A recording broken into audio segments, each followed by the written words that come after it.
एक साधारण आदमी को अपनी छोटी बेटी से तलवार कला की एक पुरानी पुस्तक मिलती है। जैसे ही वह उसके रहस्य समझता है, उसकी किस्मत बदल जाती है। उससे पता चलता है कि यह कला बेहद शक्तिशाली है। सिर्फ 3 दिनों की साधना में उसकी तलवार का एक वार पहाड़ों को चीर सकता था और उसकी शक्ति दूर दूर तक फैल सकती थी। वर्षों से रुकी उसकी साधना भी अचानक आगे बढ़ गई। उसे लगता था कि बेटी को यह पुस्तक संयोग से मिली होगी, लेकिन सच्चाई कुछ और थी। वह छोटी लड़की कोई साधारण बच्ची नहीं थी। पिछले जन्म में वह अमरलोक की महान प्रतिभाओं में से एक थी। कम उम्र में ही उसने ऐसी शक्ति हासिल कर ली थी जिसके आगे बड़े विशेषज्ञ भी झुकते थे, लेकिन विश्वासघात के कारण उसकी मृत्यु हो गई। पुनर्जन्म के बाद वह अपनी सारी यादों के साथ वापस लौटी। पिछले जीवन में उसके असली परिवार ने उसे छोड़ दिया था, जबकि एक दयालु साधक ने उसे बेटी की तरह अपनाया था। वही उसके लिए सबसे महत्वपूर्ण इंसान था। जब उसके अंतिम दिन आए, तब भी वह उसकी कोई इच्छा पूरी नहीं कर सकी। यही पछतावा उसके दिल में रह गया। हजारों साल बाद भी वह अपने पालन पोषण करने वाले पिता को नहीं भूल सकी। उसके स्मारक के सामने खड़े होकर उसने एक और मौका मांगा। तभी भाग्य ने उसे फिर से 6 साल की बच्ची बनाकर अतीत में लौटा दिया। इस बार उसने इतिहास बदलने का फैसला किया। उसकी दुर्लभ शक्ति जागते ही पूरा संप्रदाय उत्साहित हो उठा, लेकिन उसके असली माता पिता उसे अपनी महत्वाकांक्षाओं का साधन बनाना चाहते थे। लड़की जानती थी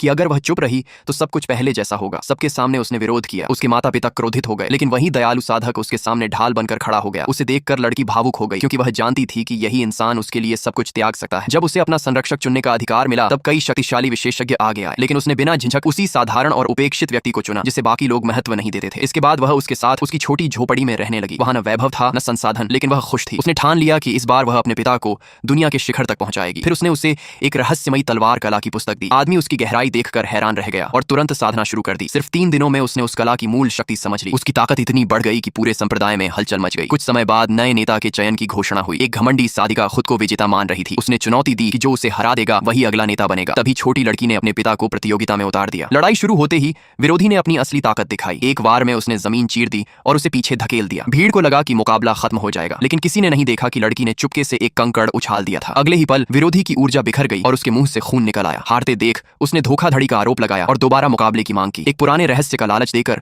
उसने सबको अपने पक्ष में कर लिया। साधक ने भी चुनौती स्वीकार कर ली, लेकिन इस बार विरोधी ने नियम तोड़ दिए। उसने अपनी पूरी शक्ति छोड़कर एक विशाल प्राचीन अवतार बुला लिया। उसकी मंशा जीतना नहीं, बल्कि सामने वाले को खत्म करना था। पूरा अखाड़ा भय से कांप उठा। उसी समय छोटी लड़की का चेहरा गंभीर हो गया। वह जानती थी कि अगर उसने कुछ नहीं किया तो इतिहास दोहराया जाएगा। जैसे ही उसके पिता की हार तय लगने लगी, उसके पीछे अचानक 100 मीटर ऊंची दिव्य शक्ति का विशाल रूप प्रकट हुआ। पूरे मैदान में ऐसी ऊर्जा फैल गई कि हर कोई स्तब्ध रह गया। आगे जो हुआ उसने पूरे संप्रदाय की किस्मत